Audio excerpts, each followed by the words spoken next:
vous faites peut-être partie des 170 000 visiteurs annuels du vaisseau. Gros plan ce soir sur cette structure strasbourgeoise, née de l'initiative du conseil départemental du Bas-Rhin, une espèce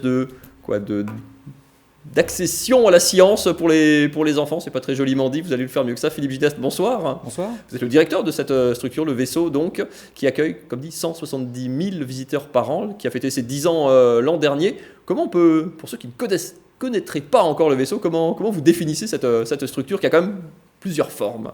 Alors en fait, effectivement, c'est une initiative du conseil départemental du Bas-Rhin qui le porte complètement et l'objet, c'est de pouvoir offrir au jeune public, un public notamment entre 3 et 13 ans, on va dire, un lieu où on découvre les sciences de façon ludique. Ça veut dire qu'on joue, on s'amuse, on manipule, on touche, on essaye, on tente, parfois on détourne, ça arrive, mais en tout cas on est acteur et grâce à des manipulations interactives qu'on a sélectionnées, qu'on a parfois produit nous-mêmes, eh bien on découvre des pans complets sur l'eau, sur les animaux, sur les mathématiques, et de façon parfaitement ludique, ce fait que même si on a des soucis avec les connaissances scientifiques, finalement, celles sur lesquelles on peut se baser, celles sur lesquelles on se heurte finalement, ça devient amusant et donc beaucoup plus facile à partager. Alors pour voir en image ce que ça donne, Adrien Labi a passé une journée justement au cœur du vaisseau. C'est parti.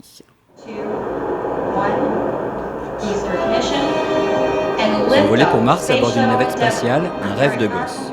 Si le vaisseau à Strasbourg ne leur propose pas encore de prendre les commandes d'une fusée, le Centre de la culture scientifique leur offre les rudiments nécessaires à tout voyage intergalactique. Découvrir le système solaire en s'amusant, c'est l'objectif du spectacle Le vaisseau voyage vers Mars. Et comme tout bon astronaute se doit de maîtriser les langues, la représentation se fait en français et en allemand.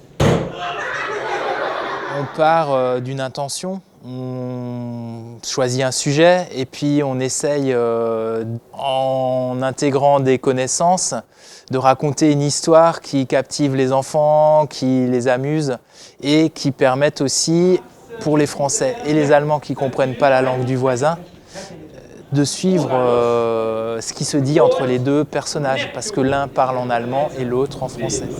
Ah, c'est elle! Vénus, benannt nach der Göttin der Liebe. On a aussi une mission au vaisseau de favoriser les échanges, d'accueillir déjà le public dans les deux langues. Et on a les compétences, tout le monde parle les deux langues. Aujourd'hui, sachez qu'entre 10 et 15% de nos visiteurs sont germanophones. Et plus largement, on aimerait que cela puisse à l'avenir servir davantage aux jeunes Alsaciens pour, si les enseignants le souhaitent, travailler ce caractère bilingue dans les explications qui sont données.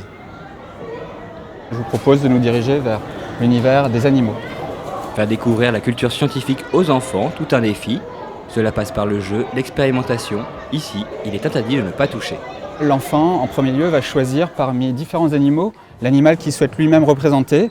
Alors il va pouvoir utiliser ses petits déguisements pour vraiment rentrer dans la peau de son animal.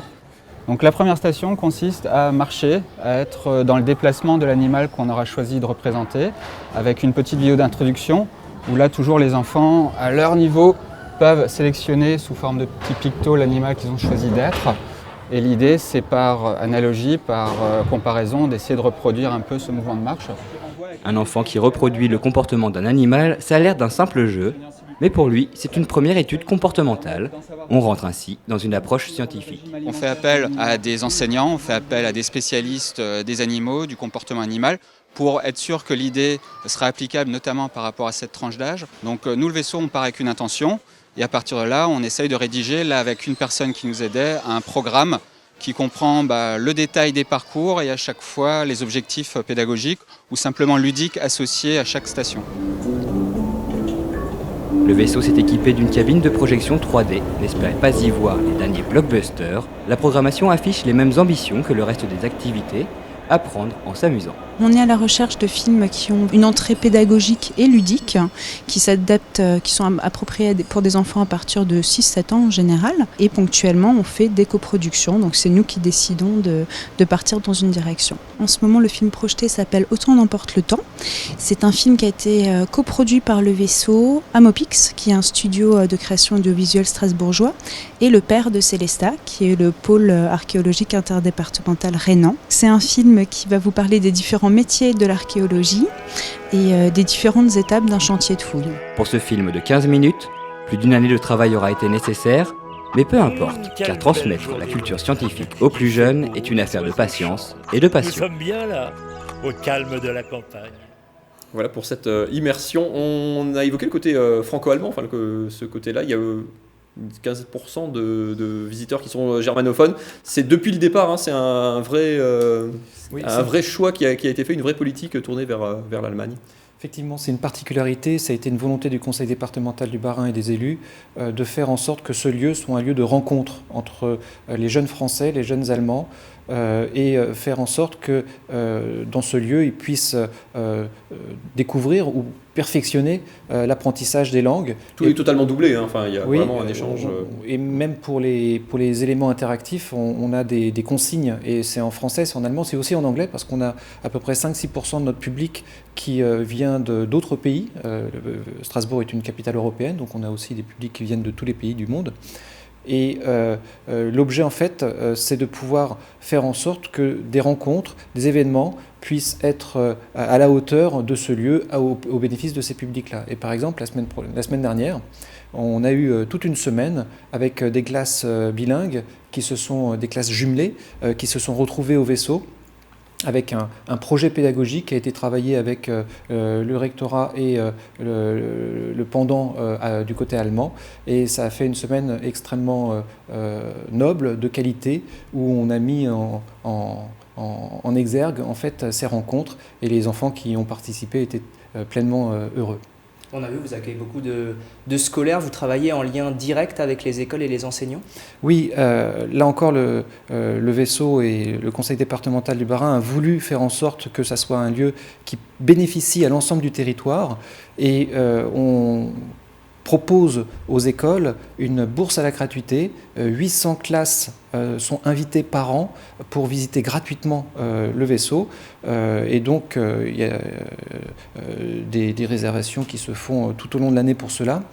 Et ça représente plus de 10 000 enfants invités en 2015.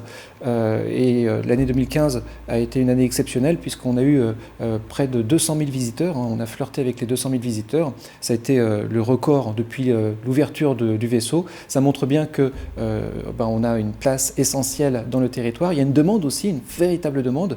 Ce qui est remarquable, c'est évidemment toutes ces classes qui viennent, mais c'est surtout le public individuel, les familles.